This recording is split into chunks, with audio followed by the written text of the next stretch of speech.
Yo, yo, yo. Welcome back to another episode of OTR Radio, ladies and gentlemen. Thank you guys so much, as always, for listening and staying tuned with us as much as you guys have. It means so fucking much to us. Today, we have another special guest. She's a great friend of ours, first female on the podcast, and we're super, super excited to have her on. I know she's going to be telling the greatest stories, and she's going to be giving us mean insight in the game.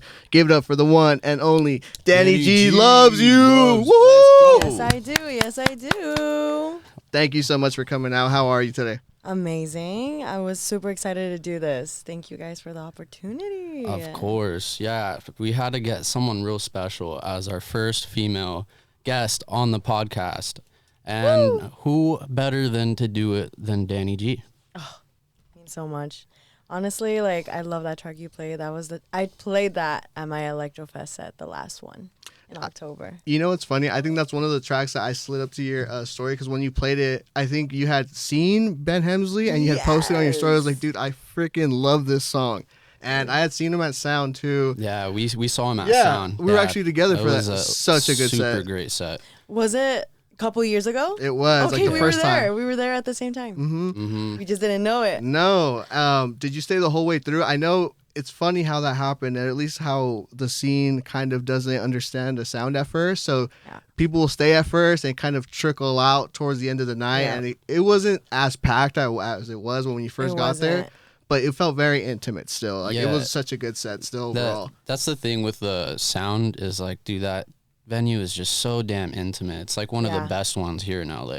I personally love it. I just don't love it when it's super overcrowded, but you got to just push through it. Mm-hmm. But that set was so good. I did stay till the end, and I took a picture with him. Oh, that's so dope. That's sick.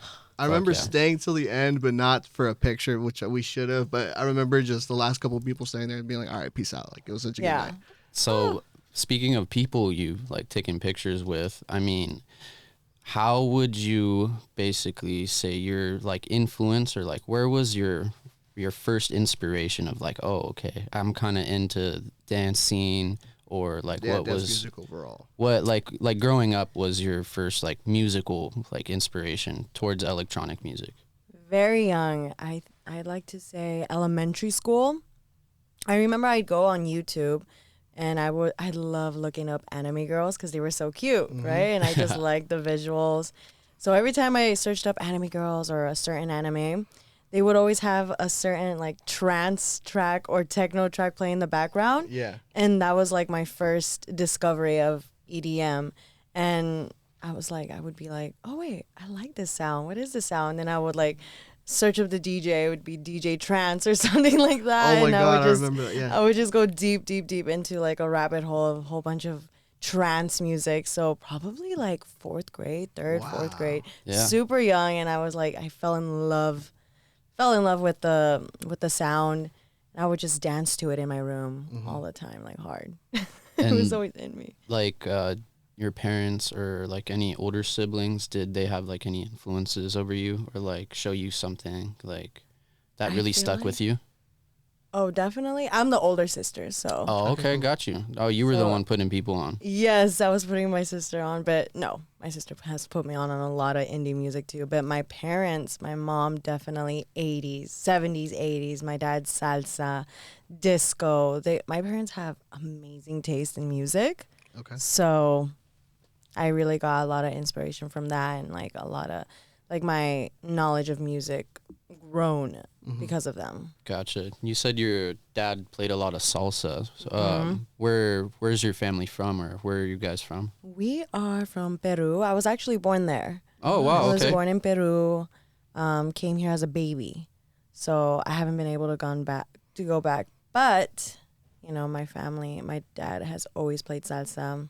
You know, when it was those Sunday mornings where everyone has to clean up. Yeah, salsa was playing. I remember waking up. Yeah.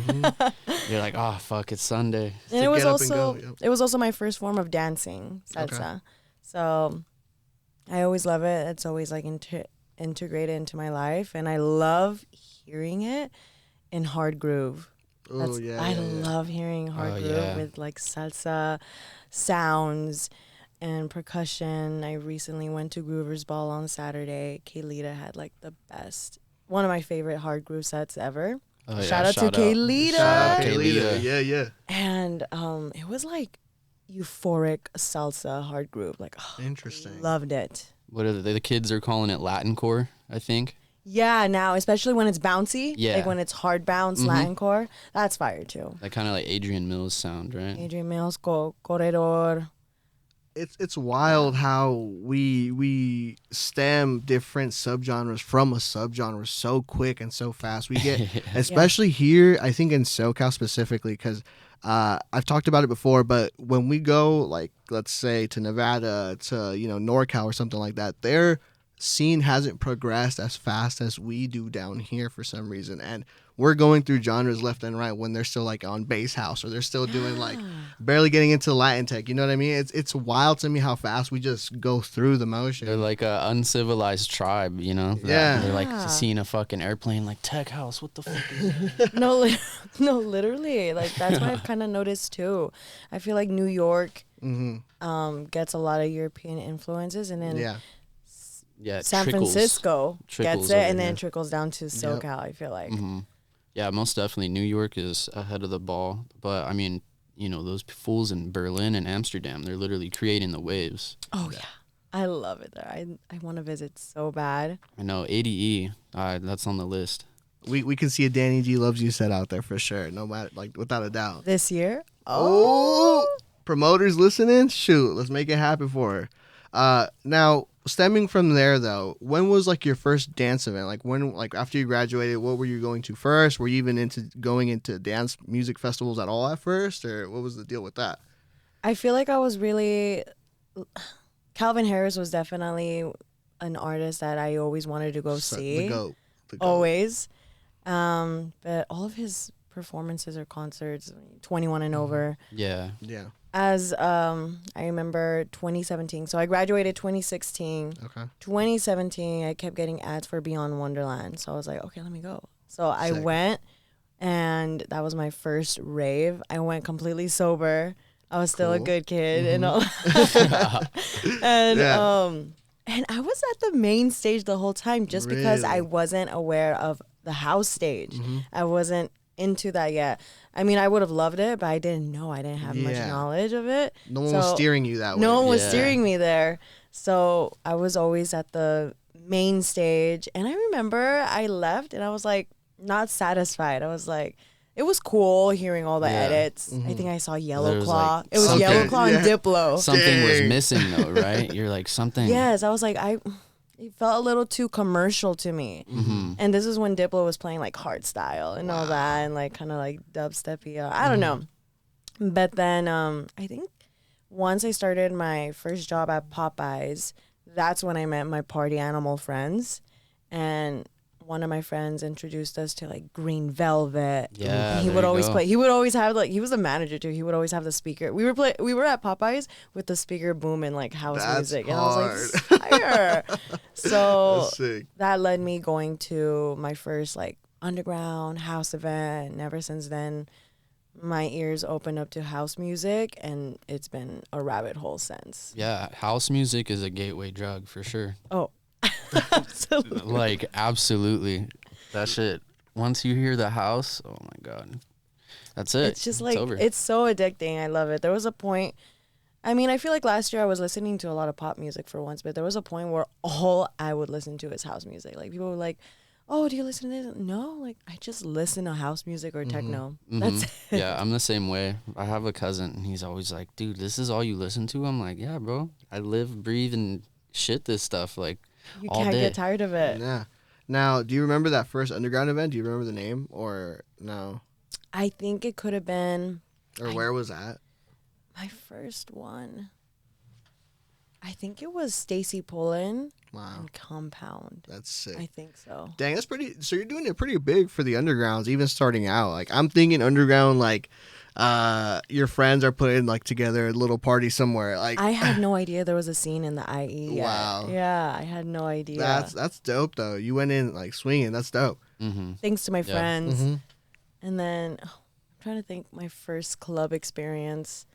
I remember I couldn't even make it to sound at one point. This is like the time where you're experimenting with alcohol. Okay. And oh my God, I used to I'd be so bad. Now you're having fun going to these events, and you're enjoying now where you can events that you can enjoy going to. Yeah. When do you start making that transition of like, okay, I think I can make these people dance as well. Like I think I have the. I want to do it. It's my turn. Mm-hmm. You know what? I never had that feeling until, well, growing up, I was always a person on aux, you know, like, oh, Okay. give So the you're a aux natural to Danny. DJ regardless. I was always a track selector. Like, I always like to curate a vibe, you know, Sick. no matter the genre. And I remember there was a time in my life where I was very lost. Mm-hmm. Like I had no idea what I wanted to do. I was trying different things. I was in and out of jobs. And I was doing a lot of like meditating and all that like manifestation. Gotcha. This was back in 2023. Doing fucking shadow work. Yeah, exactly that part. And I was just always waiting for something to happen. So then 2 years later, I believe, was it a year later or so, it was like 2020, it was like 2 years in between, I decided, all my friends became DJs, all my friends, every time we would hang out, someone had a deck and everybody would just mix. I remember Bori, shout out to Bori, she would always play in our apartment. And I remember for my 25th birthday, I was like, you know what, I want to do my personal debut on my birthday party. Like I want to play a set. And luckily I had a friend who had 2 CDJs in not an A9, I think another one, I forgot what it was. But he let me take it to my house and I practiced for a whole month and a half, probably just a month. I forced myself to practice. At the time, shout out to Siler. He's the one that taught me how to. Yeah. Shout out Siler. Shout out to Siler. He's the one who taught me how to DJ. He had so much patience. Because I was rushing. I was like, I need to do this set for my birthday party, for my loved ones, for my friends. And so I like really kind of, in a month, I learned all the basics. Yeah. You just straight locked in, I just right? locked in, and I just, on my birthday rave, I did my debut and I played so much. What was my style really? It was like faster, high energy. I played some Vladimir Dobichkin. I played Horse Girl. I played like some really. You dug deep in the crack. Yes, yeah. I was like, this is the sound I want to give to the world. Yeah. And after that, gigs just, well, before that, I was always doing shout outs. So those shout outs really helped me a lot, because once those collectives that I would shout out found out that I DJ, they would just tell me, oh, pull up, like we'll have you open. And I'm like, little by little, it was nonstop since. Yeah, definitely. Till now, like it's been nonstop. No, you've been going hard. You've been one of the heavy hitters, I think, for sure. That's been like in the IE. Out of nowhere too. You just it's crazy. Whoop, just popped on the map. I feel so grateful about it. And since then, I was like, this is what I want to do. This is my calling. This is what I was meant to do. And so I've just been going at it and going with the flow, wherever it takes me. Yeah, you honestly found like niche that no one really had tapped into, doing the shout outs, especially the way that you do it, you know. No one does it like that. We've seen copies or people try to, you know, imitate how you do it. But yeah, you're just everyone's go-to. And, you know, how did you get the name The Weekend Oracle? Yeah, so first of all, I started doing the shout outs because I felt like no one was really shouting out the underground scene, like the smaller collectives, the local collectives. I would always see videos of people shouting out like bigger events, Insomniac events, which is cool and all, but I was like, let me just start shouting out these really let me put good the little people parties. And not even so little, like there's bigger underground parties in LA and great artists, like underground artists would play, and I was like, what people need to know about these collectives and parties. So I just started doing it 1 year. It was a Friday. I posted it on TikTok and it went viral. My first one, and I was like, that's crazy. It hasn't gone viral ever since. I don't know, the algorithm is weird. The algorithm's always fucking weird. But I was like, I was just posting them on TikTok, and then I think a couple months later, I was like, wait, I should just post them on my stories and tag them, right? So I started doing that, and that led me to meet so many people so many amazing artists. And there is a DJ. Her DJ name is Lati, but her name is Tati. She works for RA, and she's played for Midnight Lover. She's played at EDC. She's played at many great festivals, Portola. Maybe not Portola. Okay. But anyways, I saw her at a party, and she introduced me to some friends. And she was like, this is Danny G. She's like the weekend oracle. You can catch her stories. Oh, in her British accent. Yeah, she has a cool. She has her little British accent or UK accent, sorry. And she was like, this is Danny G. She's like a weekend oracle. If you ever need to know which party to go to, just look at her stories. She knows all the great places. And that stuck with me. I was like, wait, I love this. I told her, like, I'm going to put that as my bio, the weekend oracle. Super cool. And that's how I got it. That's honestly such a fitting name. And it's really cool the way that you do it is that you seem very genuine and authentic when you're doing these shout outs. For sure. It's not, it doesn't seem like, you're just putting out content because, you're paid or something. Right. You do it from your heart. Like you actually care about these collectives. I'm or glad. These I'm glad it DJs comes out like that, are trying to make a name for themselves. And I think it's great. In the same way that we have this podcast, just giving a platform to people that, more or so wouldn't have that spotlight. Right. And then in the end, it kind of works. It's like a win-win for everybody. Definitely. I'm glad you said that it comes out genuine, because that was like my only fear is that, oh, people are going to think I'm just being fake, or I'm just like trying to put up a front, trying to get followers, trying to do this. But a huge thing about content creating and content, putting your face on camera is like the art of not giving a fuck. 100%. really 100%.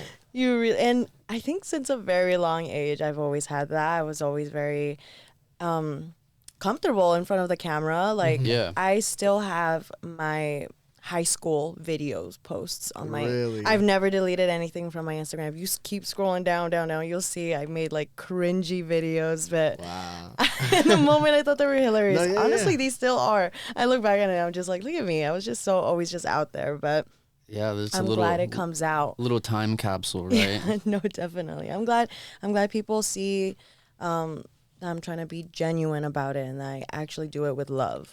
Well, yeah, and that's a great thing that you said right there. I think another thing that I've really enjoyed about it is like you're really showing love to everyone. You're not being specific for one single collective or anything it's not like cliquey. that. You're literally doing it for every single person. Like, I remember the first time you did it for Hypnotic, I was even shocked. I was like, no way! Like, we made it on the Weekend Oracles list. You know what I mean?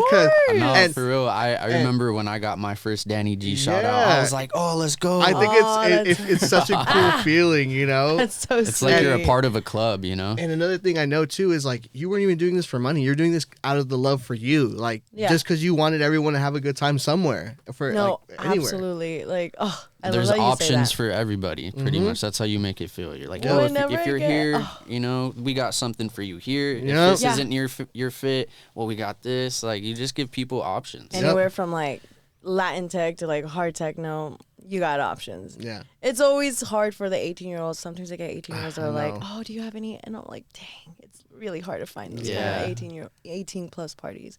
But I'm glad that compliment really, like, I take it in profoundly, and it keeps me, people like you keep me going. Like, whenever I go to parties and people come up to me like, dude, I went to this party because of you, blah blah blah, like, it means so much to me. It's what keeps me going, because sometimes I'm just like, should I stop, but like, no, it's gotten me so far. Keep going. Yeah, I'm just gonna keep it up. You should, honestly. It's such a great thing to see, especially on the weekend, because everyone's done with work. They're ready to go, release some tension, go party, have fun somewhere. Yes. And what better thing to do than go on your story really quick and see what's popping for tonight, right? What's good for the weekend? You. Exactly. Who better to go to? Yep. I got you. And yeah, people have told me like, oh my God, do you charge for these? Do you you should charge for these? And I always tell them, like, honestly, I don't. Like, if people offer to pay me, I'll take it. I'll tell them. Yeah. I won't give them like a crazy price range, like buy me a drink, or something like that. Yeah. But people have told me like, you should like charge for this, and I was like, I mean, yeah, I could, but then like it wouldn't feel genuine anymore, and I'm not doing this for the money. I've gained so much from just doing these shout outs. I've met so many amazing people. I've gotten so many amazing opportunities. That's awesome. Just because of this, just because it really is like the people you meet that bring great opportunities 100%. to you. And that's honestly all the gain. Yeah. I mean, get. a lot of the people like misunderstand that in this scene, like the more love you get, you know, the more love you get back. So it Absolutely. it never hurts to support, you know, here or there, and just, you know, and not do it without expecting anything in return too, you know? That's that part right there, because a lot of people love to do stuff with something in return. Yeah, you know, yeah, and you can for sure. you can tell. read right through you can it. smell it on them. You're like, what do you want, bro? That's something like I was able. I've met people like that, you know, and you just see right through it, and it just that's something I'd recommend if anyone wants to like start DJing or start their DJ career. Like support whoever you want to play with, like genuinely support them, you know, shout them out, don't expect anything, show up, and then one day they'll find out you DJ and they're like, oh shit, like come play with us. I mean, that's how it happened with me, and it's been so up since then. And that's great that you said that, because I just got a DM the other day asking, and I'm not part of like the Electrofest team or like the Fun Day team or anything like that, but I got a DM saying, hey, how can I play for like Halo and stuff like that? And I told him the same thing, like, dude, you gotta come support. You gotta come say what's up to everybody. Shake come hands. Shake hands, kiss babies, like everything. Like you gotta introduce yourself, be on the open decks, do everything that you can just to say, hey, like this is who I am as a person. And be genuine about it. You can't just be there like wanting something right away when no one even knows you, you know? Exactly. It doesn't work that way, and people are gonna laugh at you if anything, right? And that is something I told him. He just liked the message and did not respond. He just left it as is. I was like, hey man, well, I gave you the secret sauce to what you need in order to play this thing, but some don't people believe just that. want it easy. Yeah. People want it easy. They don't want to put in the work, and it's not even hard work. It's just like, come on, have a good time with us. Yeah, come party with us. Come party with us, literally. Shout out to all my talent buyers out there. I know they be getting those DMs all the time. Shout out to Lily Ardelan. She's an amazing talent buyer and DJ, and she like, I saw one of her stories today how somebody was asking, he was like, hey, so how can I get on stage with you? How can we share the stage? And she was like, are you what do you mean, like, are you asking for a gig? Yeah. She's just like, this is not a way to ask for a gig. So. Not this way. This is not how you do it. And it just makes you look bad now. Now you have like, this is my first. Just leave a bad taste in people's mouth. Like, exactly. And so don't do that, guys. Shout out to Lily. We're actually we're thinking of having her on next Monday. Yeah, I hit her up today since Kat had canceled, but she's a busy girl, so hopefully we got her down next week. Oh my God, I love her. I would love to hear her mind. So hopefully you guys do get her soon. We plan on getting everyone, you know, like we were talking about, we always talk about on the podcast. Like we want to get everyone that's event buyer, a coordinator, DJ, producer, photographer, you know, a dancer, entertainer, anybody in the scene that's doing something, because we feel like everyone needs some type of light on them to kind of show like, hey, this is how this part of the industry is ran. This is how we do it in the scene over here. And it's important just to give them their little spotlight here and there, you know? That's what I feel like. Absolutely. You hear that, guys? You guys 100%. Some good stuff picking. Gives good advice and tips to our audience for people that want to do the same things or be in the same roles. I love that. Now, go ahead. Oh, my bad. Now, shifting into your DJ sets, right? Now, does your intuition go towards reading the crowd aura or the energy shifts, like when you're DJing? So, I think my main thing, I love to storytell. Okay. And I used to be super, like, I used to plan my DJ sets and practice them, like, exactly how they should be. From first track to last track? Yes, like, Gotcha. all planned. Okay. And I quickly realized that it was not working for me, because every time I would mix it the first time, it'd come out perfectly. And then when I go on stage and do it, and I try to do the same transitions and everything, it would not come out, and it was not like a good set. I didn't like it. Forcing what's not natural, right?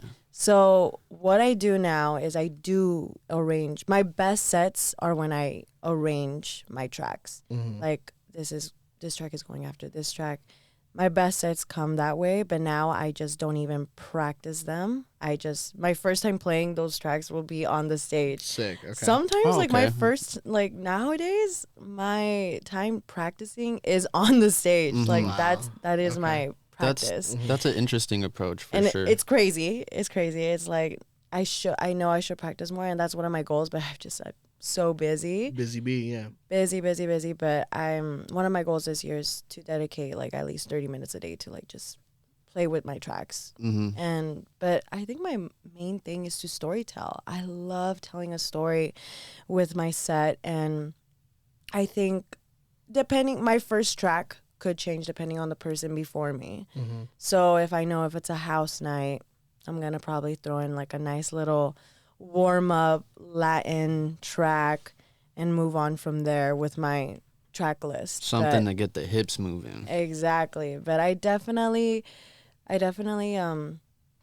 think about the collective I'm playing for, the crowd that comes to that party, and I base my tracks based off the crowd and collective. Gotcha. But it's mostly storytelling. I love storytelling with my music. It goes up, down, and then I love when there's in the middle of your set, it's very not slow, but a little valley, right? Get in the valley. It's like a valley. I recently shout out Michelle Lisham. She plays for Midnight Lovers. She's a Miami DJ, incredible DJ. I saw her at Midnight Lovers a couple weeks ago, and she was telling me your DJ set has to be sex. You don't just go straight in, not just whack ass sex, good sex.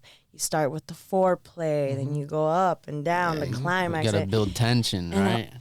Build tension, then have a little down moment, and I was like, that's a perfect way to describe how to curate a set. So aftercare after the climax and exactly, shit. Little cuddle song. Yeah. End off feeling good and handing it off to the next DJ. Yeah, absolutely. Exactly. Yeah. No, it's a great way to learn how to DJ, honestly, to try to place your tracks. For sure. Now in a world, I don't want to say in a world, but in a scene right now that's really predominantly dominated in house, tech housey and Latin tech, minimal tech, even techno and the hard techno scene right now. How are you able to navigate where you can play nowadays, with the sound you're going for? Because I love your sound, it's amazing, and I dig your sets every time I'm there. Thank you. I just find it so awesome that you're able to still find these little niche areas and collectives where you can do this at. Because I know some people find it difficult to find where their lane could be in this scene. Where to play at exactly. Where did you find that? Where did you build that lane? I think my biggest inspiration is UK and Berlin. The music that comes from there. So something I always one of the first things I realized as a DJ is I'm not gonna sound like anyone else. That's one of the first things I told myself that I'm gonna be as a DJ. I'm not gonna play what you think I'm gonna play. One of the main things we pride ourselves in as artists is being unique and original and just authentic completely to our own selves. Listen, I love tech house, I love Latin tech, but I remember my first 2 years of experiencing house music, going to events, it was only tech house and Latin. I got sick of it. So when I started DJing, I'm like, I'm going to play house, not tech house. I'm going to play DJ tennis tracks. I'm going to play deeper DJ Minx tracks. Super groovy shit. Groovy. Definitely groovy. I think above all else, groovy. And now whenever I get asked to play at a house event, house music party, I love to bring the UK sound, kind of like the Chris Dussy, M High, all those artists, obscure, that sound that's very spacey. Yep. I have a whole playlist called Space House, and it's house music you could listen to in a UFO if you were in a UFO. Yeah, Murphy's Law, all those Murphy's Law. Oh, yes, that's definitely. I love to bring the UK sound because I feel like that's what's missing here, especially in SoCal. Even though it's coming up, Frankie Rosado just came this past Friday, and that was an incredible set. But that's what my goal right now is, to bring that different sound and have more people like discover like, that open sound. their ears Open to their it, yeah. ears. And one thing about me is that I'm never going to play what the crowd wants to listen to. I'm going to play what the crowd needs to listen to. You're gonna and show needs them to find something out. new. Absolutely. Yeah, and that's great. I think DJs are liking that nowadays. I think right now what we're seeing is a lot of comfortability. People are just trying to be comfortable in what they know and what they see is working, and not trying to be outside the box. I think Bijou was just talking about this on Instagram, right? He's seeing DJs just not really dig deep in the crate anymore and just really only stick to what they see works. I think he was saying also, I forgot where, but they sent a track list of like a bunch of tracks that you cannot play in a certain club because they're so tired of hearing those as well. Like, Yes. it's draining. It becomes ear fatigue. You don't want to listen to that anymore. It becomes enjoyable. So I think you doing that is super refreshing. So good, shout out to you. And thank you. And you know what? That's why, like, I also don't mind opening, because when you open, I feel like you have so much more space to play like different kind of sounding tracks. You know, you don't gotta have dig to deep a little bit more. Absolutely. You don't have to play like the craziest like smashing tune. You know, you can have fun with your opening tracks. I don't mind opening, but one thing for sure, at least now, lately, I love to throw in a little bit of garage in all my sets, whether it's for techno, whether it's for like a house. I love throwing in some UKG, some garage, some like deep bass lines. Oh, it's so fun. I didn't get to see your set last time with Hypnotic for the 2-year, but one of the videos that Crucified had sent me, shout out Crucified, was you playing UK Garage as well. Yes. And it was super nasty. Everyone was getting down to it. It was super, super cool. Super cool Yes, to see. dude. I want to make people feel like they're in the UK, you know, in a warehouse in the UK. I just love it. I love the whole culture out there. So the Weekend Oracle is one thing, and then we have Danny G. So would you say that's an alter ego, or is it just an amplification of like your everyday self? So my username and my DJ name, Danny G Luvs U. I created that when I created my Instagram. Wow. So back in 2012, freshman year of high school, I created Instagram. Everybody was getting it. And I was like, username, okay. You know, I didn't want anything. I've always wanted to be unique in my own way. I've always wanted to be different. Like, I never had the same style as anyone in school. When everybody was wearing Vans, I was wearing combat boots. Like, sick. I always wanted to be different. I think I get that from my Aquarius father. Shout out to him. He's always been like, be different, be different. Shout out Papa. Yeah, shout out Puppy. But, so I was like, you know what? Let me think of a really cool username and what I'm about. I've always been a loving kid, always been a happy kid. My mom always taught me to just be nice to everyone. So I was just like, okay, Danny G Luvs U. Okay. And ever since then, I've kept it, never changed my username. And when I started DJing, I did go by as Danny G till very recently. Honestly, I changed it to Danny G Luvs U because I feel like in a lineup, and when you look at a lineup, I feel like it would stick. It stands out. Yeah, it's super unique. Like, it's also my brand. Like, love is my brand. You know, and I feel like ever since then, it's always been me. It's not another persona. I was thinking of another DJ name that could have been an other persona, and the name was Space Cadet. Okay, cool. Yeah. That would have been super cute. Space Cadet, but. No, Danny G Luvs U. You know, it's been my username. I've always like led my life with love. So yeah, I just stuck. It's really cool to see, and you know that you're saying it's part of your brand, and I think I've noticed that as well. Like, one of the first things I did notice, and that's a great thing, and it's a breath of fresh air in my opinion, because right now what we see a lot in the community is hate. I feel like we're not really getting along a lot of the time for some reason, just for little petty beefs and stuff like that, and you doing that is, again, a breath of fresh air, so thank you for that. Do you see it like as filling a void in like the scene right now in general, like as like what you're doing, like part of your service? Well, I feel like house has always been about inclusiveness and love, you know, but due to recent events and stuff, I think people are getting into the scene for the wrong reasons. And I hope I do bring a certain light to it with the way I play and the way my message is. I want people to know that, like, no matter what, if you feel alone, if you feel like no one's there for you, Danny G loves you. Love that. You know, That's and cool. I hope it does bring some sort of light into the scene, and especially the way I play my music. I like to play music that makes you feel happy, euphoric. Of course. Of course, I'm going to throw in a little bit of dirty garage sounds in there, but at the end of the day, it's like I just want to, it's like a frequency. I want to like spread music that's like on a higher frequency of love. 100%. That's kind of like the same shit I follow with, like, you know, Denali Climb Higher. Just like, Love that. you know, just higher frequencies and, you know, Yes. spreading love. So with that being said, would you say, like, right now in the DJ culture, as femininity something that's overlooked or stereotyped? And how do you, how would you say that you redefine those terms? I feel like yes and no. Like, it is like people think like, oh, girl DJ is a certain way and all that, or she's just doing this, or she just gets all these followings because she's a girl DJ, you know?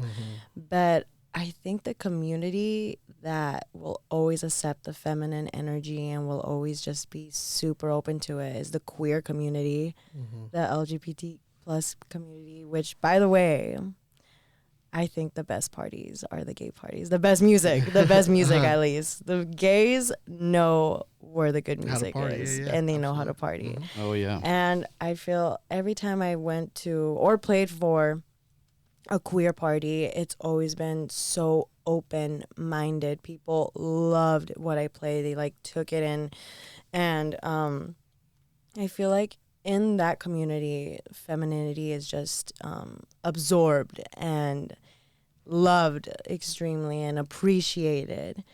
And I think in the general community, I feel like femininity could be seen good, actually. Like, I feel like it's not a bad thing. If anything, I see a lot of like male DJs supporting like genuinely supporting their female DJs, you know, and I love seeing that. Although, like, I know, like, as a girl DJ, we do have to hustle more. We do have to like prove ourselves more. Yeah. And any little thing, we do get I feel like we do get judged a lot more. So it's like a two-way battle.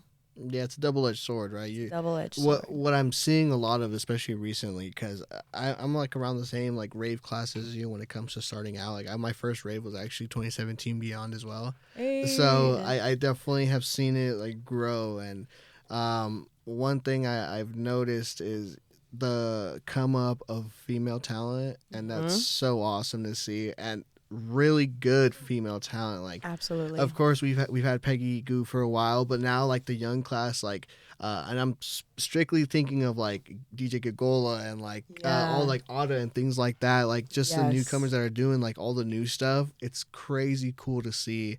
And again, they're really freaking good. Like I was listening to their set at the gym just the other day because it was pumping me up. It just because it was super good.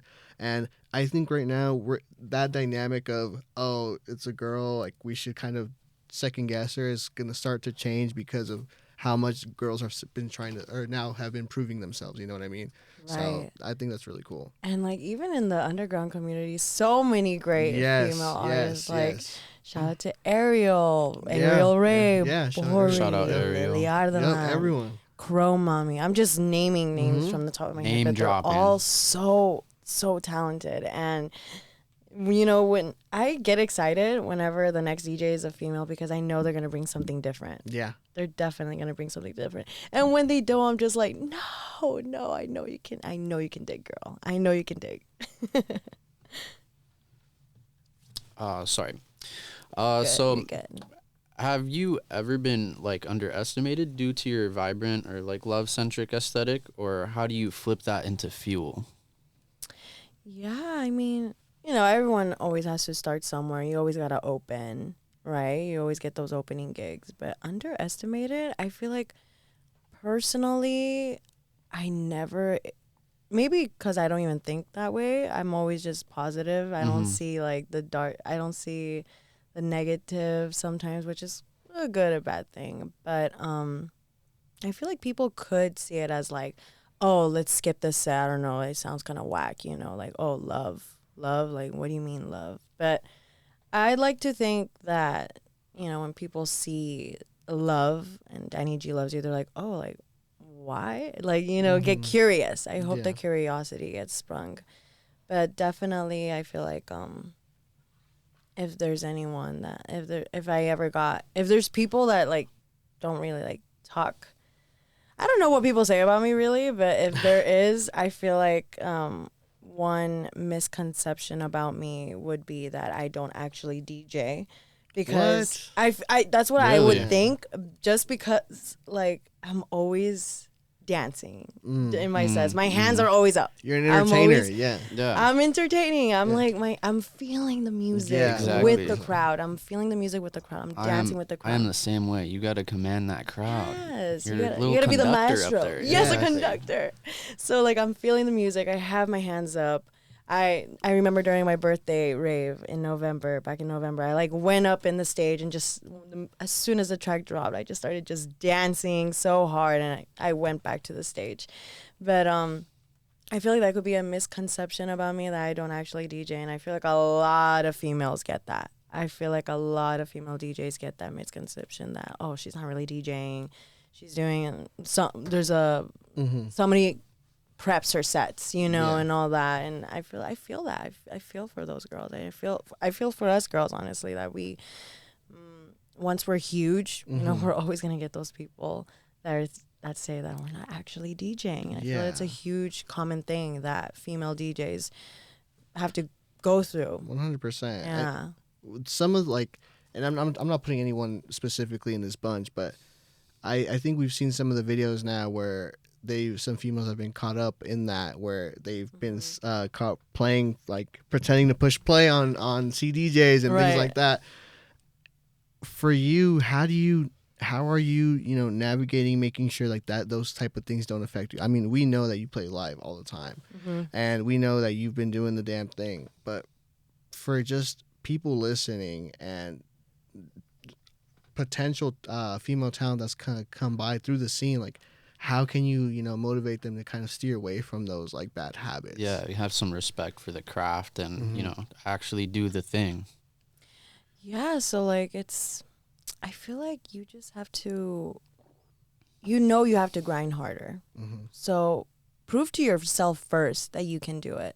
You know, are you guys like asking like for the girls who like are kind of faking it? No, like those are coming up, and in a world where we've seen this happen, where girls can come up doing the fake stuff and kind of getting away with it because of, you know, their looks or because they know someone, just like basically looking good behind the decks and I get you. You know, kind of faking it. Personally, I think the hottest DJs are the ones that don't even like dance or whatever. They're just locked in on the decks. I'm like, girl, you're killing it, right?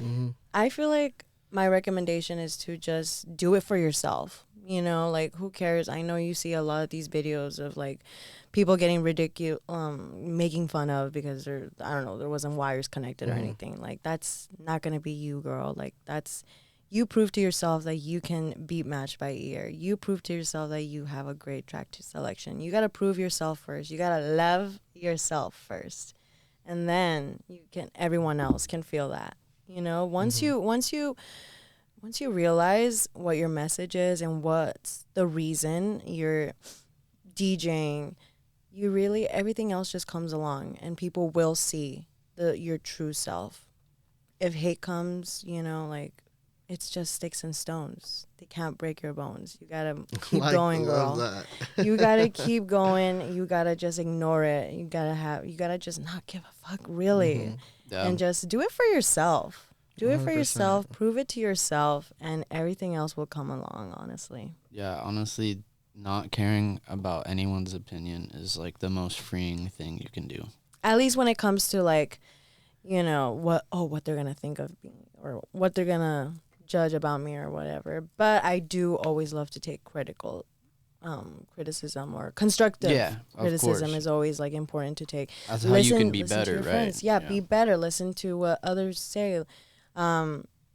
DJ Ligma, shout out to DJ Ligma. Yeah, He was like, let your tracks blend, like let your tracks breathe, let them play out, you know. And that's something I've recently been doing now. I used to be like, I listen to my old sets from like last year, and I cringe a little of how fast I transition to the next track. I'm like, oh, why didn't I let the track breathe? You're just like, excited. I used to do that too. I'm like, fuck.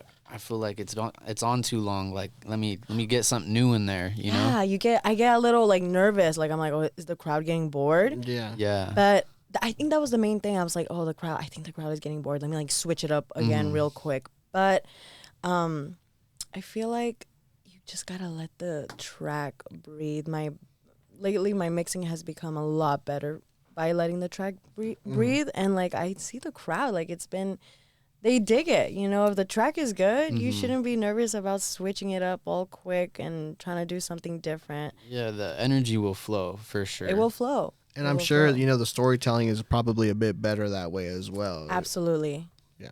So, go ahead. With that being said, stepping up to the booth, what would you say is like your first vibe that, you know, you're going to be scanning for? Like, what are you going to look for in the crowd? Or like, how do you interpret like the crowd's energy, like as to where you're going to go, what story you're going to tell? Yeah, you know, it depends on the party, but one thing I like to do before I step on the stage, I love to meditate. Really? I'm in the crowd. I like being in the crowd, catching the groove of the night. And like 20 or 10 minutes before my set, I'm just breathing in and out, like profoundly while dancing, because I don't want to just be like standing like breathing like, hard in the corner. Doing? Yeah. They're like, So are I'm you like, good? You need a water? Exactly. And my friends who come along to my sets, they know this. I'm always like, oh, I'm meditating right now. I'm like, and they're like, oh, okay, she's good. Okay, She's doing her thing. She's doing her thing. But you know, I get on stage, I look at the crowd, I look how young it is, how old it is, and whatever I have planned to play, I'm gonna play it regardless. But I think it's my confidence and my track selection, knowing that it's gonna hit, and it usually does. I recently played a set for Neo Bounce. How was that? It was, oh my God, I absolutely loved it. Really? The energy was so high. I was playing right before the headliner. Okay. So I remember playing, I knew I wanted to play bounce, right? But I wanted to play a lot of trance. So I played a lot of like old school, not old school, but like, you know, you had to be around in the 90s to know these tracks. And I recently discovered them through digging.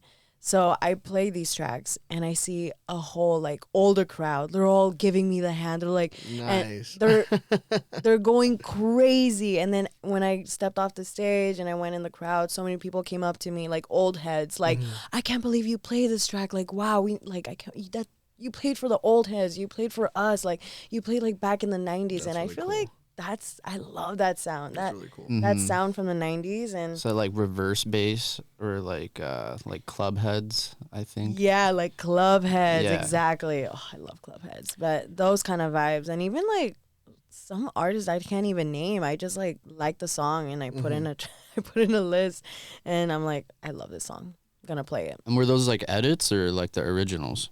Originals for sure. Oh, hell yeah. I rarely play edits. I think I only play edits for girl math because they're based off playing like pop edits. Yeah. And all that. So I think that's the only time I play edits. But now and then I like to play a good edit. A really good one though. It has to be good. Have you ever pivoted mid-set from pure intuition or because you saw the crowd not responding the way you thought? Not for Neo Bounce, but just in general. In general? Yeah. I feel like not really. I'm very what's that word? Like I just like not hard-headed, but I'm very You're sticking stubborn. to what you got. I'm stubborn. You're sticking to your guns. No, I'm it's all sticking good. to my guns, and it's worked out. That's good, luckily for me. I think one time, it wasn't really a pivot, but it was during my birthday rave. I like stopped the music by accident, Okay. and I was just like, oh shit, and I was like, I screamed and I fumble recovery. Yeah, I literally played it right back like super quick, and like the crowd like screamed with me, and it was so funny. Like, yeah, yeah, like I hate that. I stopped the music, I screamed, and I hear the crowd like scream with me, like ah, and then I played it again. That's so really that cool. was a quick pivot for sure, That's really, sure. really cool. But I think in general I'm very stubborn when it comes to that. But it's something I also have to learn. Like you gotta read the crowd. I know reading the crowd is such a huge skill that I feel like I still haven't even mastered. But you know, lately it's been working out for me. But I definitely want to challenge myself and like I have so many. I'm the type of DJ that likes playing my tracks like once. I don't know why I do this, but I have so many tracks in my different playlists from every set. So now I want to focus on actually putting these tracks on like, oh, this is house, KG and all that. Like and categorize it. Yeah. I want to start categorizing it so that I can go to an event and actually start, okay, let me play a little bit of this. And what happens if I play this? You can dig around in your bag like live, like, you know. And I feel like that's a huge skill. And that's one of like the main things of being a DJ, you know, a true DJ. So that's something I want to get into. But I mean, granted, I would say you're the same as me. We both have like a crazy musical ear. Like you just know what good music sounds like. So honestly, with that skill, just gotta know. It's really easy to just like, go with your full intuition. Be confident about it. And be confident. Be like, I know these tracks are fire and you're going to love them. Well, another thing too is you're building what you are saying is your sound, right? You're letting everybody know, hey, this is the stuff I play, and formalizing what is Danny G Loves You, and Absolutely. curating a set of what you are. Absolutely. So that's totally cool, and I think there needs to be maybe a happy medium of both, right? Like reading the crowd a bit, but also at the same time, you know what you came for. We're going for this type of vibe. You know what I mean? So, I agree. And for you right now, are you someone that is just loving like after hour slots? Would you say some of your favorite slots are like sunset time? Like what to you is your favorite time to play at right now? I feel like right now I do love like a late night 3 to 4, 4 to 5 a.m. set, just because like you can really go hard and you can play your sickest tracks. But I love a good morning set too. I would love a good sunset set or sunrise set. I have a lot of my music really is so like it varies. I can go like from 145, 147 to like I love Afro house. I really do, and I don't get the hate from it. Like I understand people hate on it because Kind Music made it all hype. But like I see why it's like a hype, but like if you listen to one of their sets, I'm not gonna lie, I saw Kind Music last year at Coachella. How was it? I think it was my favorite set of the whole. Really? Yes, it was beautiful. Wow. It was beautiful. That's probably one of those things like you really gotta be there to know. You know? Yeah, like, absolutely. Like absolutely. Growing you gotta up, feel like music. You gotta feel like it. my brother and sister-in-law were always like, "Oh, you got to see techno set," and I had just been so into house, and finally, it was like EDC 2023 or 2024. That was for me too. And it's that Sunday where it's like 9 times 9 fucking. Oh my god, I was there too. I hate models. Yeah. I was there too. We were there all and night. it literally changed my life, and I was like, oh, now I get it. Sometimes you gotta be somewhere in person to truly understand like what the music could do for you. Not gonna lie, that set, that whole Neon Garden when it was 9 by 9 and then I Hate Models. Yeah. No, it was the other way around. Yeah, that opened my ears to like harder techno. Yeah, I came back home and just was like a changed person. Yeah, I was like, I think it's because they also threw in like euphoric sounds, like very fun sounds. It wasn't just like super industrial. yeah, Yep. They made it fun. They made it feminine. They made it fun. They made it like super, just interactive, danceable, enjoyable. I remember those 2 sets for sure. Compared to going to EDC and Lib and Day Trip, right now, what would you say is like a festival for you that you're going to regardless, and you're going to be saying, hey, this is more of your vibe, even for Skyline with this weekend, for example? I think the festival I never ever want to leave and never want the weekend to end is EDC for sure. I feel like my best memories were at EDC, and I get so inspired from all the artists. Yeah. And I've discovered so many artists. I remember seeing Green Velvet 2019 at EDC, and that really like pushed my boundaries in music. EDC is just that one place that I never wanted to end. And recently they opened up like a new stage, Bionic Jungle. Oh, so good. And I'm literally so obsessed with it. For me, EDC is like Bionic Jungle and Neon Garden. Yeah. Just going back and forth, Bionic Jungle and Neon Garden. Yep. We did a little bit of Quantum Valley for like Funk Tribute and absolutely. stuff, like all the trance and bounce. Absolutely. I saw Ben Hemsley there and also Hannah Lang. They were super dope. Of course, you gotta make it into the Quantum Valley. And do you camp at EDC or do you like tend to stay outside? I usually just stay at hotels, but last year, it's funny. I stayed at a hotel, but I bought a camping pass, so I can go to the afters. And hang out. I had friends staying at an RV.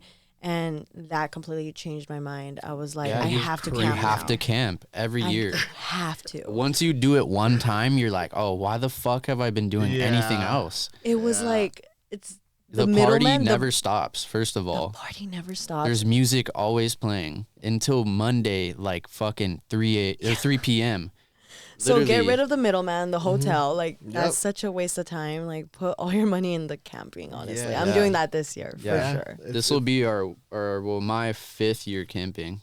Wow. Second or third for me. It's so worth it. But it's so worth it. Yeah, after the first time he put us on, I was like, yeah, it makes so much sense. You can come back whenever you want. Like you were saying, the party never stops. The sets, I feel like, are even crazier than they would be normally. In camp. Yeah. Some of my favorite sets at EDC are in fucking camp. Yeah. Wow. Denali was telling me he was there for the 5-hour Lee Foss and John Summit set that they were doing. We were there when Mochak did the back-to-back with Otto. Or no, someone else. Was it Funk Tribute going back to back with Ota? Nah, actually Mochak did it too. Was going back to back with DJ Jigola. Yeah, there you go. Yeah, there you go. And I was there too. Yes, crazy, right? Because it's so different sick. compared to what you see Mochak doing, and I think like those little moments where you can see some like exclusive stuff. Yeah, so worth it. I unfortunately didn't make it. I was a soldier down by like 11 p.m. Oh dang. Yeah. Never use sunglasses. The end of sunglasses for K bumps. Stupid. Yeah. You're gonna do pinky bumps. I did not make it at all.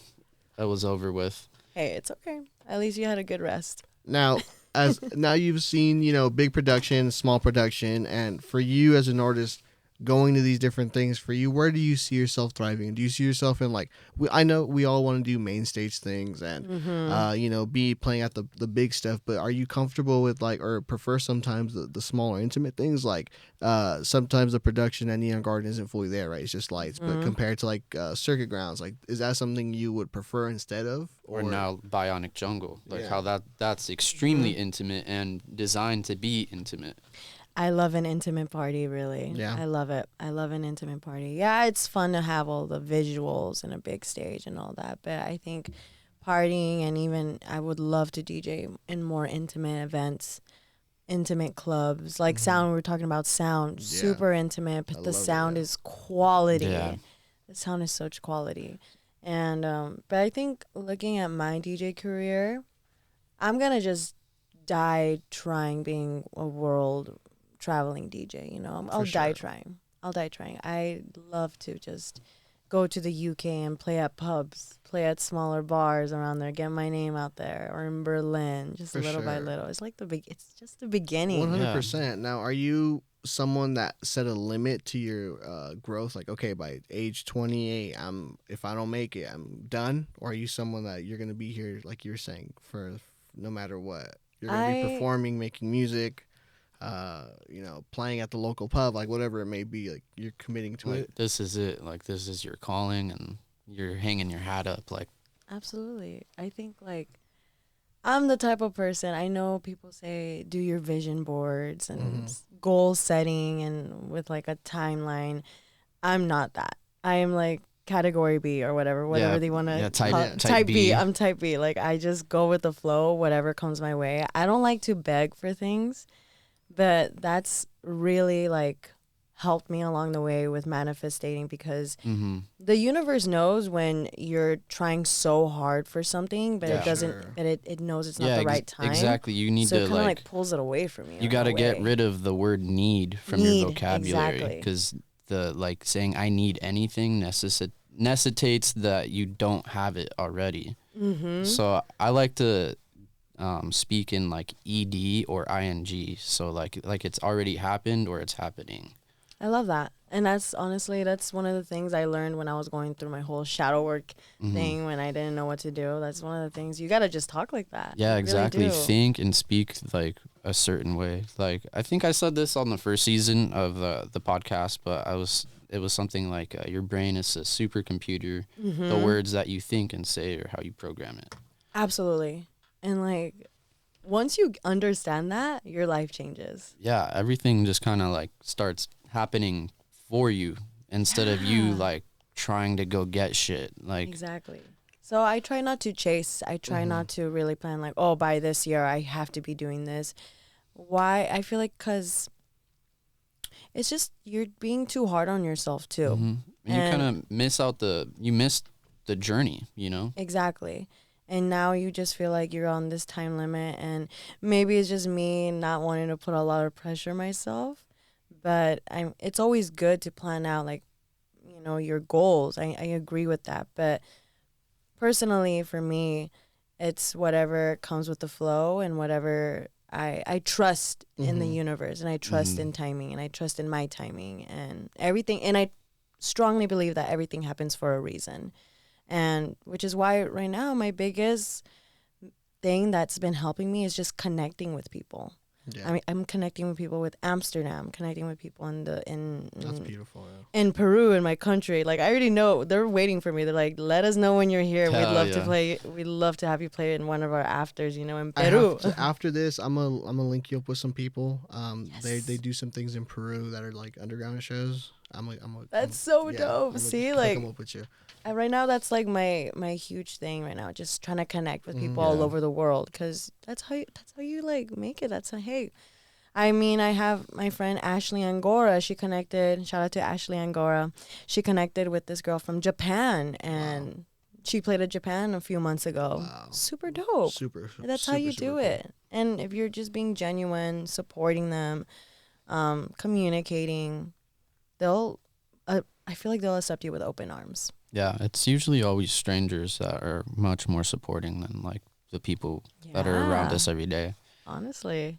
You know, going back to, you know, what you were saying, like about not type B, I think that's why this relationship with me and him and this dynamic works so well, because he's a type B personality where I'm the complete opposite. Like I'm the one trying to like make sure everything is dialed in. We have like schedules lined up for everything.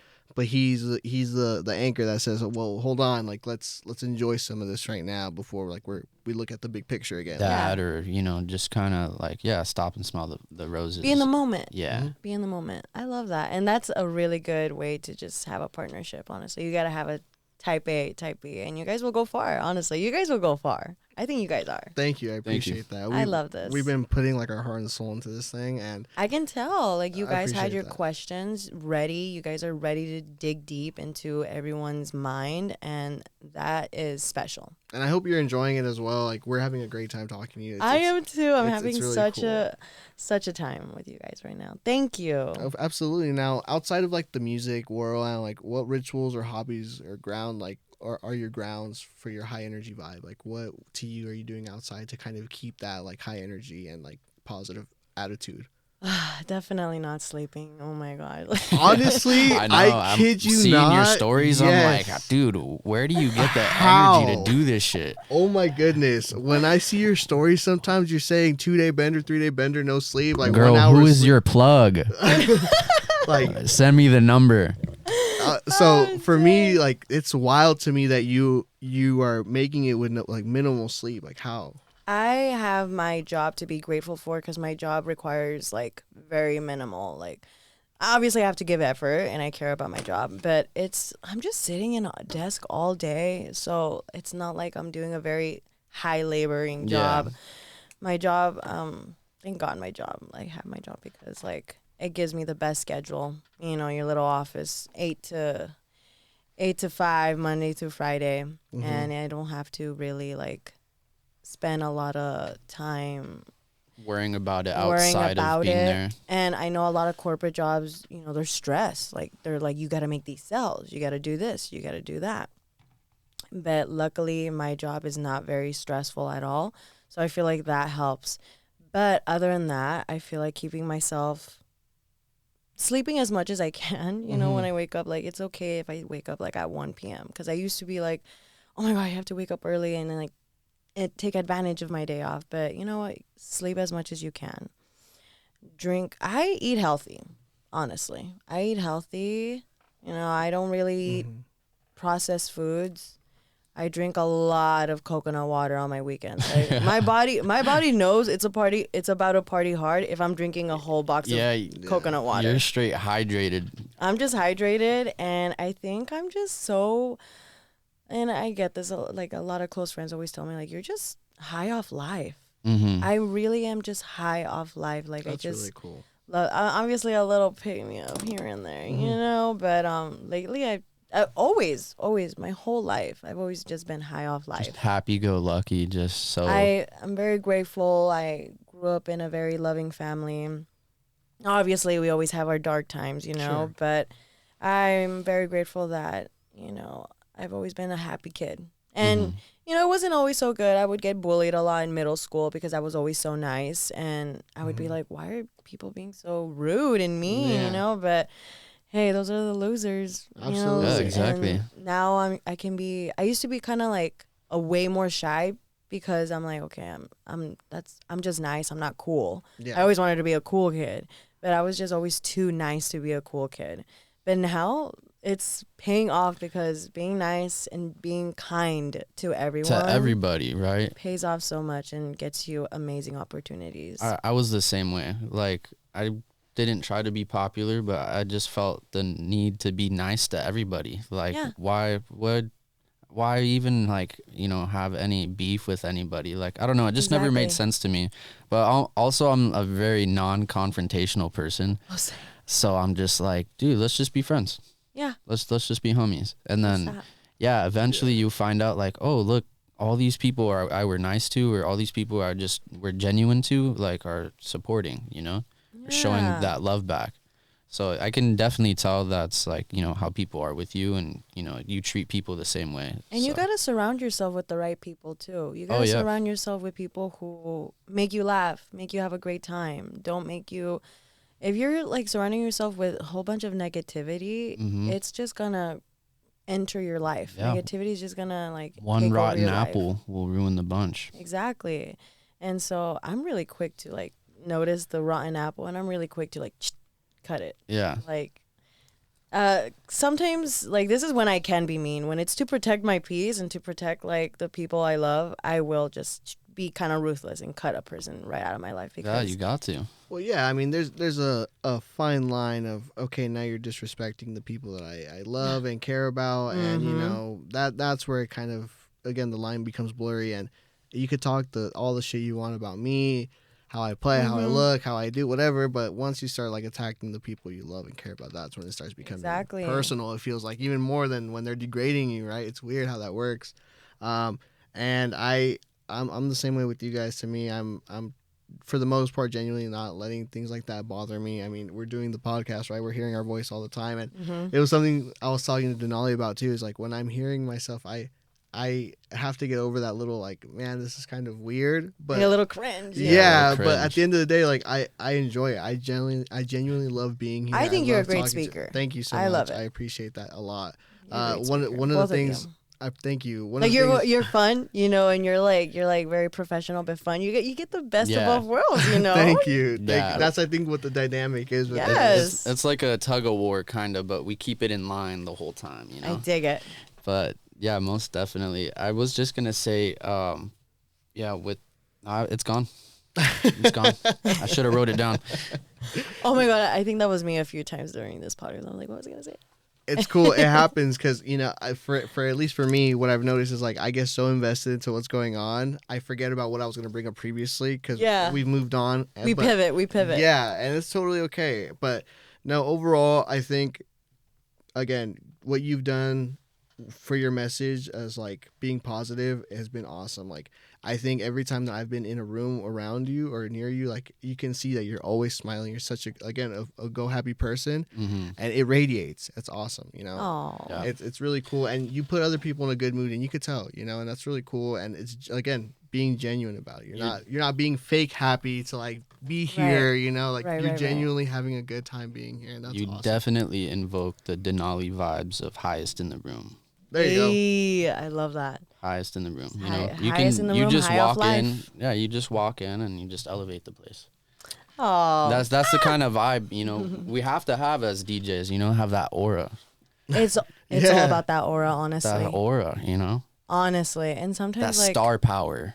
Yeah. You got to think of yourself as a star. You really do. And I have my grandma to thank, because I remember in 6th grade I came home and she noticed I was sad. She was just visiting from Peru. And she noticed I was kind of like down, and she was like, "What's wrong? Are people bothering you at school?" And I was like, "Yeah, people are mean to me." And she told me, and it stuck till this day. She told me, like, "Daniela," in Spanish, obviously, que tú eres una estrella. You are a star, okay? No matter what, those people bothering you, being mean to you, they're mediocre, okay? You are a star amongst them, so never forget that. And ever since then, like, I'm a star. Yeah. And you gotta, I'm also a little, and you know what, you gotta be, back to what you were saying, like your recommendation to other female artists, be delusional. Yeah. You gotta be delusional. Yeah, you gotta be a little delulu. I was just telling someone that the other day. I'm like, look, I'm my own favorite artist and my like biggest enemy, but dude, I'm fucking delusional about my music and the shit I do, because I'm like, I don't know, I just believe in this fucking vision. This is the best. I'm the fucking the best, you know. Exactly. But you know, with humbleness. With humbleness, always. And like, of course, and me like shouting out and like connecting with others in the community. That's the way I'm humble. But personally, like when I'm heading to LA, I listen to my sets. I love my sets. I'm like, damn, who's going off right now? Me too. Or like when I'm playing tracks, I'm like, damn, who chose this track? Like, this track is fire. You gotta just be your number one fan, and be a little delulu. And I feel like the universe also likes that. It's like, okay, confidence is so important. Yeah, that's the biggest one for sure. It's like, to me, to this day, like I'll listen to one of my sets, or now I'm producing one of my tracks, and like it just blows my mind. I'm like, dude, this is me? Like, no fucking way. And like I just get so giddy, and I'm like, this is sick. And it just makes me so excited to share with other people. Like yes, at the end of the day, making music is, you know, a good outlet to express yourself and just get your emotions, you know, out. But really, like, it's also like to be able to share this shit with other people. So if you believe in yourself, others will believe in you. Like they'll see right there, like, oh, this person is about themselves, but not in the bad way. Like they believe in themselves and the message they're trying to it's super attractive to be like confident in that way, you know, not cocky or like, you know, you're better than anyone else, but you're just so like, I don't know, you're confident. You just know you're that bitch. Yeah. Now, in what ways has the community boosted your confidence and creative edge, you feel like, with all that being said? Like, do you feel like that has helped it a bit, like, you know, being more out and about, more confident in what you're doing? Absolutely. Like I've gone into so many underground parties where I feel so accepted, and it really does grow your confidence and like making it, at least in the community you are in. Shout out to Take It Outside, my favorite female-owned collective. It's ran by Heidi Lawden and Masha Mar. I remember shouting their parties out, and when I went to one of their parties, they accepted me with open arms. They introduced me to everyone. Everyone saw my shout outs, and like all the main people who go there, like, were talking to me, being super nice to me. Like, it's just, I get so emotional about that because I've gotten so many great opportunities from these girls, Heidi and Masha, and I've gotten so much inspiration that it's definitely made me grow my confidence in how I communicate with people. I used to be a little shy, but I feel like this whole, like, the community has really brought me out the most, and now I feel ready to conquer the world. I'm like, dude, if I can conquer LA with my heart, I can conquer the rest of the world with myself, you know? One city at a time. One city at a time. So it's definitely the underground community in LA is always going to have a special place in my heart, and I'll always be grateful for it, always. And for some of our female artists that are coming up, what advice would you give to them? Like maybe if they're shy or, you know, they just want to get started, like what advice would you give them? You don't have to be perfect. Like, I remember I would always be like, oh, so I has to be perfect. It has to be perfect. And whenever I messed up, I like hate it. I'd get off stage and tell my friends, oh, that was like shit. And they were like, what? We didn't hear anything. And I was like, it was shit. Don't do that to yourself. Like, it's okay. Like, especially your first year, your first two, you're going to mess up in your sets, and that's okay. You don't have to be perfect, and don't wait to be perfect. Okay, you kind of have to just throw yourself out there. When it comes to being shy and nervous, I think just play your tracks to your friends, play your mix, send your mixes to friends and tell them, like, what do you think? You know, especially your friends who are more in the scene and know what a good DJ set is. More musically inclined, exactly. And just be super genuine, I think. Just be like, play the music you want to play. Find your own sound. Don't play stuff that you think everyone wants to hear. Everyone has already heard it before. People want to hear you. Play the stuff that you want to hear sometimes. And who cares if the transition was ass? The track selection was fire. And that's what people are going to remember. That's what I've learned. Now, do you thrive as a scene connector? Like linking artists and fans like through your energy? Like, is that something that you feel like thrives and like ignites that fire in you? Absolutely. I have so many. I don't think I have fans yet, you know, but when there's friends and people, strangers that are like, Danny G loves me, Danny G loves you, it like ignites a fire in me. I'm just like, okay, this person knows my mission, you know. I'm so happy. Every time I get, cool.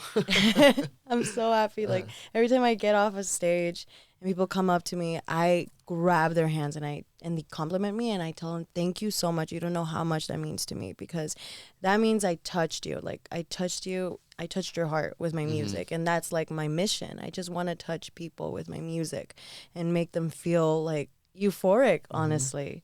So yeah, definitely. I love it. I think what you're doing there is super important. You're letting that audience goer feel appreciated, known that, hey, you know, thank you for admiring me. Let me admire you, like, for coming out and doing appreciating that. That like, personal connection is so important, especially like in your starting days, in your come up, you know, because those are the connections, or like, you know, those people that are gonna show out, like, you know, randomly or just whenever, you know. That's how you start building your fan base. I always throw out like a heart sign. Yeah, I know. You're always up there like this, doing a little sway. Yes, literally. And then when I see someone do it back, I'm like, yes, exactly. One day they're gonna be making TikTok memes of like DJ like Danny G, and they're just gonna be like, I know, shit, throwing a heart up. Speaking of TikToks, you've had some of the TikToks go viral like crazy, and truth be told, I've laughed at a lot of the ones that have gone viral, like, and just randomly, like the one you dipping down the hallway cracked me the fuck up. Oh, is it like dipping down the alley? The alley, my bad. The alley, my bad. It was an alley. Like the After Midnight alley, I think. Yes. Oh my goodness, dude. I think, what was the caption? So dead. Trying to make it to your friend's DJ set. Dude, that one, I knew when I posted, I was like, this is gonna go viral. And then it got 1 million views. I'm like, that's crazy. Damn. Oh yeah. I was like, my first milli. That's, I mean, dope. Now, now that you've hit that, which congratulations, but talking to someone that's done that now, does that do something to you? Do you feel like hitting that number or seeing that visually, does that do something to your persona? Do you feel, does that? Honestly, no. No, Like I feel like yeah, it was just a meme, you know. It was nothing. It would be cool if like every time I do a reel or a meme, it's like it goes viral, then that'll mean something. I feel like it's like, okay, maybe I should keep making these funny videos, which I do have so many ideas. I just never have the time to do them. I literally have a notebook that size. It's called Content Ideas, and I have like so many funny little skits I want to do, which I hope one day I get the chance to. But it doesn't, honestly, like seeing that million is like, okay, cool, like a million, whoa, that's cool. But does it change anything in me? Not really. I'm just like, I just know, okay, silly content works. I should probably make more silly content. Yeah. Gotcha. And I feel like it does help. I feel like what it would change is, you know, if I get hella followers, you know. Gotcha. You know, followers isn't like the biggest thing, but it's also like if you do want to be bigger, you kind of do have a following. But honestly, I don't care about buying followers or like these other algorithms that help you Like shortcuts, get you good followers and stuff. I don't care for it. You know, I don't share. I don't want to have a fake following count. All the followers you see on my Instagram, they're real. They're organic. mine. They're organic. It's all people that like the same thing you do or like what you're doing. Like exactly. It's all Exactly. So I like just being organic when it comes to my content creating, and you know what, if I get a little viral video here and there, cool. That's cool, yeah. But you know, it's not gonna be something that like defines me. No, for sure. I think I brought it up more or less because you see people saying I got 1 million views and like trying to be all acting up like if there's someone big, but in reality it's like, yeah, but they're just laughing at what you posted, not because they're rocking with you or like exactly. They're relating to you and laughing at what you thought was funny too. Right. So what accomplishments like have you had or that you expect to have that will like, you know, kind of put that chip on your shoulder? You know, if 1 million views on a TikTok doesn't do it, like what like meeting a certain person or making a certain connection that you've been wanting to make, like definitely opening up. I feel like if I end up opening up for like one of my favorite artists, that will mean something. And like the artist actually like invites me to play, you know, it's not just like a random gig I get or something. Like I feel like that would mean a lot to me. It wasn't like someone you like a friend of a friend of a friend, like exactly. Like I feel like that would mean a lot to me. What else? I feel like if I create my own party and it becomes successful, like it's a successful party, I feel like that would also mean like huge to me. Like that would be a milestone for sure. Well, speaking on that a little bit, I know you and started Mint Condition, correct? In Mint Condition, yes. Me and Siler. Yeah, and how's that been going? And as far as like tying in a little bit with throwing your own events, like do you see that potentially growing? I can see in Mint Condition taking over a day at Bionic Jungle. You know how Bionic Jungle every day is like different? Like I remember there was a year where it was like Hard Selects and then the next day was PIV. Oh my God, that EDC was amazing. I can see in Mint Condition taking over a night at Bionic Jungle. Nice. Right now it's been we didn't do nothing with it. It's going to be 2 years since we haven't done anything with it.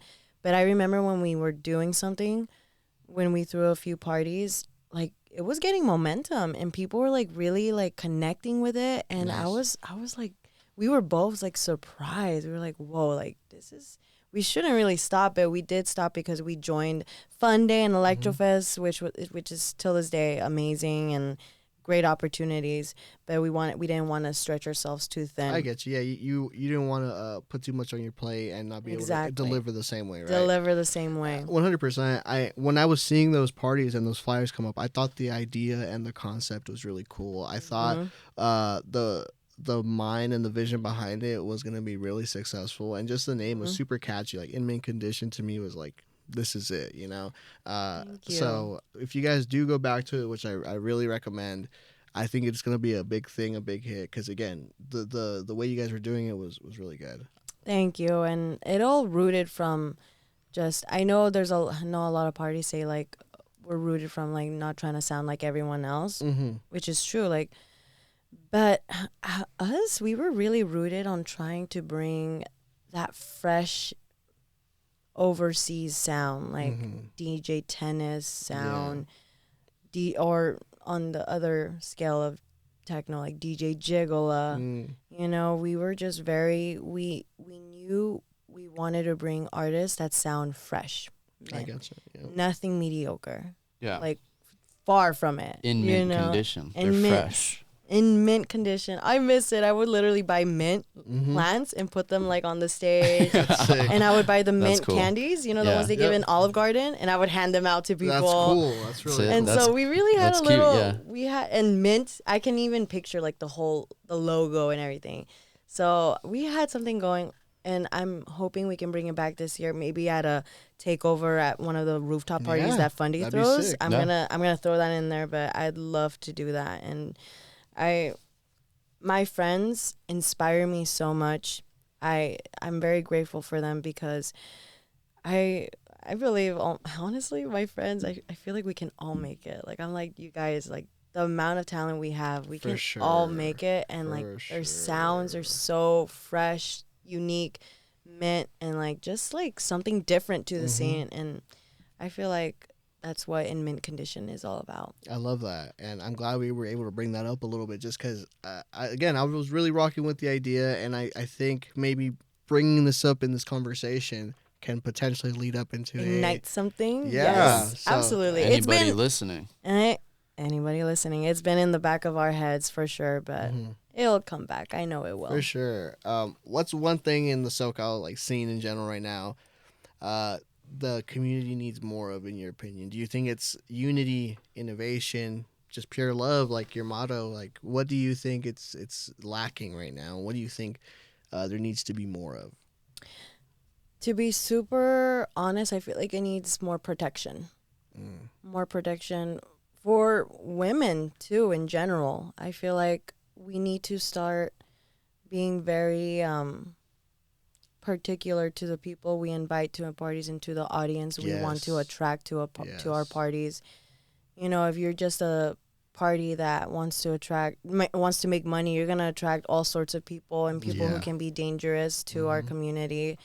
And I think if I ever do end up having an underground party, I'd love to have something set up where if you're a girl and you came here alone, or you're just a group of girls and you don't feel comfortable walking back to your car, like I want to have like an escort to preferably a guy, you know? Yeah. Because, you know, let's face it, you do feel safer when you're with guys. 100%. And I'd love to just have a little program where you can get escorted to your car safely and make sure you're that's super cool.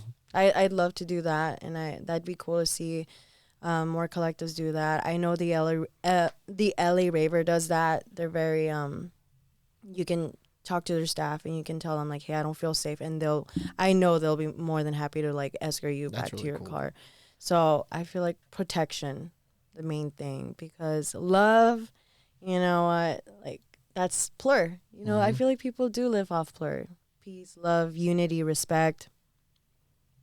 So I feel like that's there. It is getting a little more rowdy, you know, but that's why we got to protect it.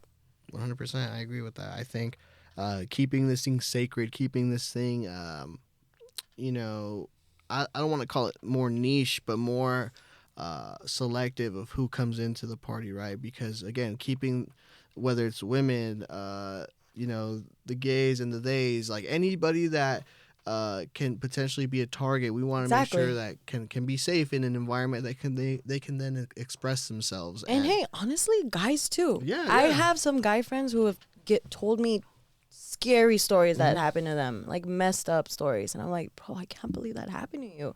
Like, that's terrible. So literally everyone. Don't get me wrong. Yeah, everybody. We get the occasional grope as well, and it's wild. I know. I've heard, and it's not okay. Yeah, it's on not, both sides. 100%. It's not okay. Someone tried to seduce me the other weekend into like getting them a shot, and I was like, wait. Hold on. Pump the brakes. I was like, See, I see so through your little, predatorial. I see through your gimmick. I was like, I don't like this. You're trying to like get in my head. I'm like, Play the stop mind it. game. Imagine that girls go through that all Yeah, the yeah, time I too, know. and it's like it's both sides really. So we also have to be mindful and like calling people out if we see it. 100%. I think for me, it's been. I get so bothered. I don't know why. Well, I know why, and because it's not okay. But I've seen it numerous times where I'm at an afters. It's like 5 or 6 in the morning, and it's like 1 or 2 women that are left in the crowd, and all the guys are just looking at them Like if they're- dogs. like dogs, like they're a piece of meat, and it's so gross. It's so frustrating. It angers me because it's like they're there just to have a good time. They're not even paying any mind to you, but yeah, you want to be super like gross about it, and It to bothers me too. Yeah, it's so disgusting, and I hate to see that. So, which is why I'm like the same with you. Like, let's make this thing more, again, more niche, more to the people that really want to be here and have a good time for the music, and for the music, like not to just like pick up no, someone. yeah, Something I like that I've seen that 6 a.m. group does is they'll have those like their employees with like a red light band around them, so you can see them in the crowd, and just in case like something happens or like You you can go feel up to them. unsafe, you can just grab one of them real quick, boom. So that's and awesome. visually you just feel safer, and it's less people are less likely to do stupid shit because of them in the crowd. The LA Raver does that too. They have some of their like members wear vests, Nice. Yeah. and that you can just go up to them if you feel unsafe. Shout I love out that. 6 a.m. group. That's a Shout out wonderful LA Raver idea. too, yeah. Shout Shout out out to the LA Raver. We need more collectives doing that, Yeah. especially in the underground scene. it's we have to pull away, I think, from being money hungry Mm-hmm. a little bit and more towards the community. again. More community driven. Yeah, just At the end of the day, that's what it was, like Yeah. back then the underground was not making money. It was not about making was- money. It was just a place of sanctuary and Yeah. release and A safe place to express yourself. express yourself and just be away from everyday troubles. Yep. But now it's become so commercialized. Yep. Which okay, cool, make your money, but These invest in the right things, Yeah. like people who can take care of your crowd. These 100%. things that we try to escape from are now infiltrating Mm-hmm. the community and scene. Yep. Now, Danny G, paint us a picture for the people listening. What does a perfect weekend look like for you? Oh, it would be okay. It'd be a festival weekend for Really? sure. Okay. Like Let's love hear your Let's hear it. Skyline weekend then, since it's this week approaching, tomorrow. yeah. It's today. approaching. Yeah, it's approaching. Okay, for sure. Get the cutest outfit you can get from your closet. Mm-hmm. I think that's that's the thing I live for. Like I love fashion as well. Yeah. Same. Look, And so look at us. We came. I know you guys dressed look out. amazing. I told him today, I was like, it's my goal to pop out the house, but looking better than you. A friendly low-key? Friendly comp. Low-key? Friendly comp. So definitely be excited about an outfit. Get to the hotel room, pregame with your closest friends. Then you get to the festival early. I love getting to festivals early. You have time to explore. You have time to catch the opening DJs, which I have a lot of friends who are opening at Skyline. Super cool. excited to see them. And just like see all your favorite artists, live it up, dance your ass off. And I feel like ending the night at 7 a.m. All night, yeah, on the dance Just floor. stay Yeah. up. Just stay up, dude. Like enjoy your youth. People are always like, I know there's people who like tell me like, oh my God, like I don't know how you do it. And I'm just like, girl, the Don't reason think why about it. I don't think about it. And like, you're only in your 20s once. And when I'm in my 30s, I'm going to say I'm only in my 30s once. And when I'm in my 40s, I'm only in my 40s once.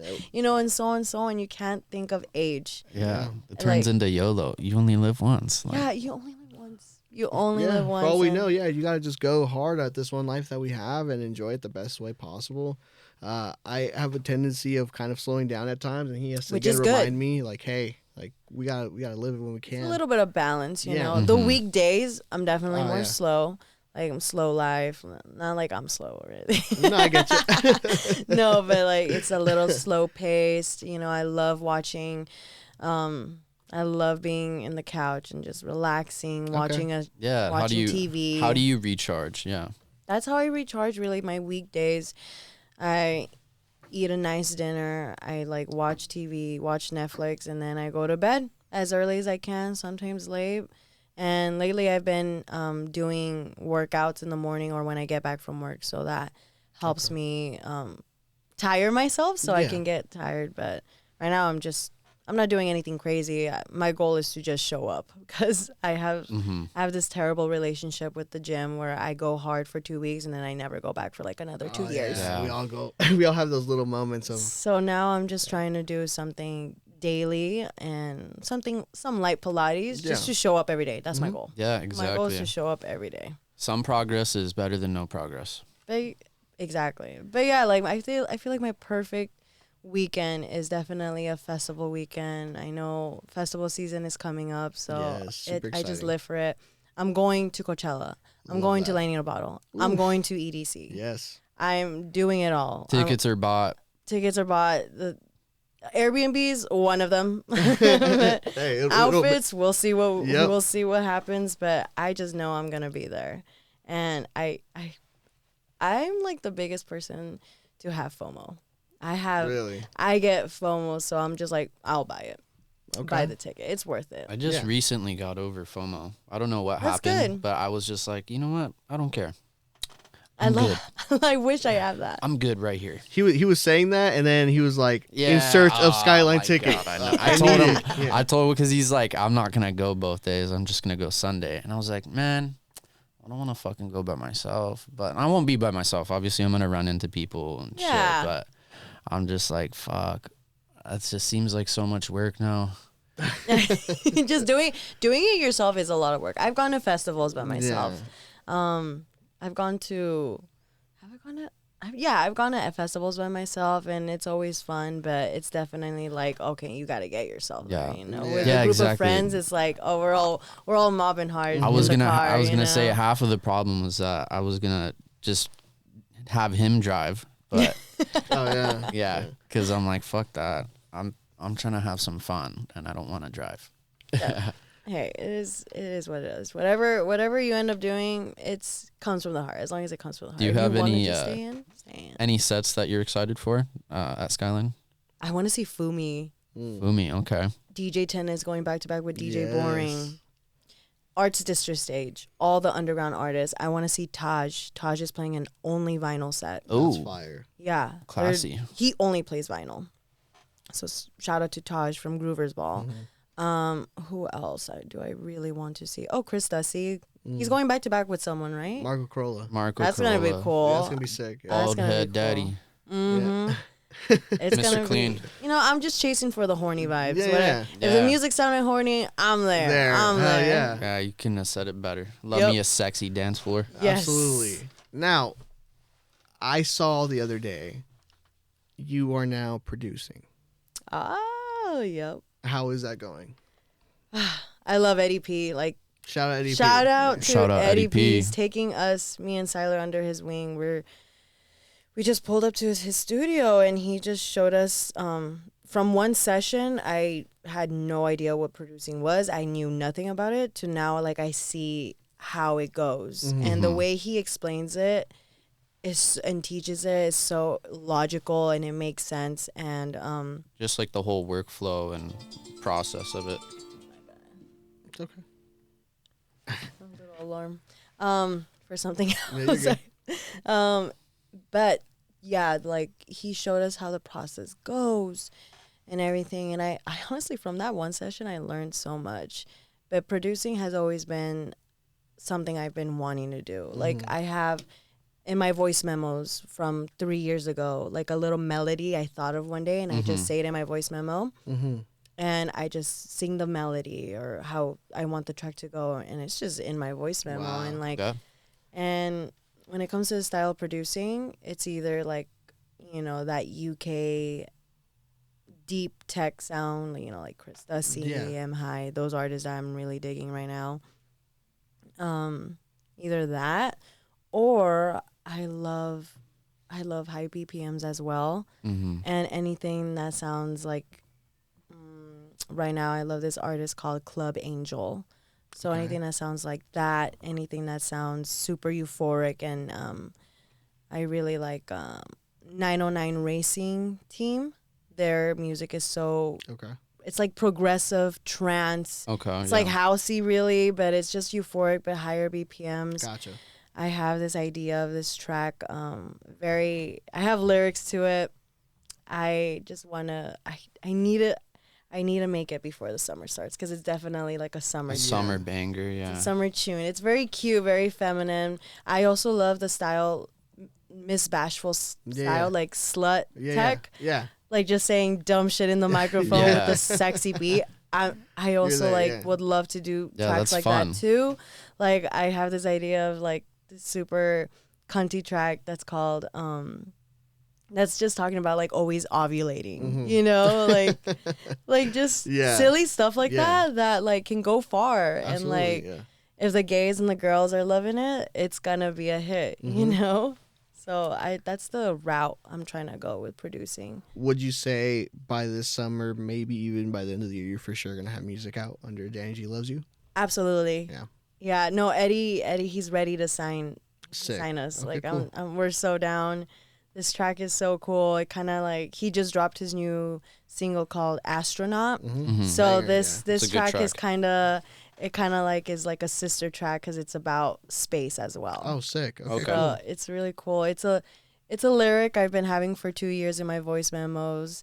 It's a very sexy lyric. It goes like, "Let's populate Mars." Okay. So it's a very, very sexy track. Love that. All right. And so we'll for sure get that one out. Well, I'm I'm super excited. excited for that. Yeah, that'll be dope. Now, is there anyone you want to shout out? Any events that you have going on soon that you want to shout out as well before we end the episode?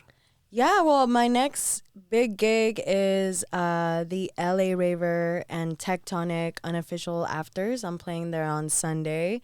Hit me up if anyone wants guesses. If this is even out by then, probably not. This will be out so No, the following weekend. weekend. Yeah, Yeah. So anything. So yeah. sorry, guys, Yeah. but I'm excited for that. I'm opening, Okay, and like cool. I mentioned before, I love opening and Mhm. setting the tone of the whole night. So that's gonna be cool. Anything? Oh, something huge, guys. Oh, shit. Well, not Okay. huge, not huge, but no, yes, big. After Midnight has asked me to do a Danny G Loves You takeover. Oh, shit. Mark your calendars. March 20th. That if you do need guest lists, I got you. That's a big one. I got the lineup already. Nice. It's gonna be so much fun. So much yeah. fun. We're there. It's gonna be cunty. It's gonna be fun. I just Yeah. wanted to be fun. The lineup is gonna be so feminine, Driven. driven Yeah. and queer driven, Mhm. which makes the best Yeah, parties. Yeah, But I'm looking forward to that. Shout out to After Midnight for giving me that takeover. Super cool. I love that party. That's honestly one of my favorite underground parties. They always have the best crowds. Yeah, super great crowds. Always dancing, Yeah. always moving. Having fun. Having It's a fun. blast. It's a Exactly. blast. People aren't there just to like Yeah. I don't know. Yeah. Just I to get you. I don't know, just to hunt, Mhm. you know, for girls or Yeah, guys, you yep. know, or whatever. Like it's a good crowd. So shout out to them. Shout out to my Fun Day family. Yep. Shout out to Electrofest, which is coming up March 15th. Shout out to all the collectives who I've shouted out. Shout out to Yeah. them, and they've been. It's really been a great journey getting to discover different parties, different collectives, different sounds, and I'm just grateful for all of it. Shout out to the underground community, man, because that's what Yes. keeps us all going. I love them. The Danny real G groovers. loves the underground. Absolutely. Well, we appreciate your time. We appreciate you so much for being here today. We've honestly really, really enjoyed this conversation with you. We would love to have you again later on to see like how things have been. And Absolutely. I'm like- See where there. you're at. Yeah. After summer. I had such a great time talking to you guys. Thank you for taking the time to ask me these questions I've been wanting to actually talk about and to dig into my little brain. Absolutely. And Danny G loves OTR. We appreciate that so much, and us as well. We love you. We appreciate Yeah. you. You're definitely on the rise. Yeah, we think you're definitely on the rise, and for that, we're gonna be appreciative of that. We're gonna leave all your socials on the link. In the bio below. Anything specific you want to say before we get out of here? Any tips and tricks for those upcoming artists? You know what? Just be you. Be you. Find that inner confidence. Fake it till you make it. Let's go. Be Delulu. Be Delulu. And no matter what, Danny G loves you. We love that, ladies and gentlemen. And for that is the wrap on OTR Radio today. Bye. We appreciate you guys. Peace Till next out. time. Peace. Later.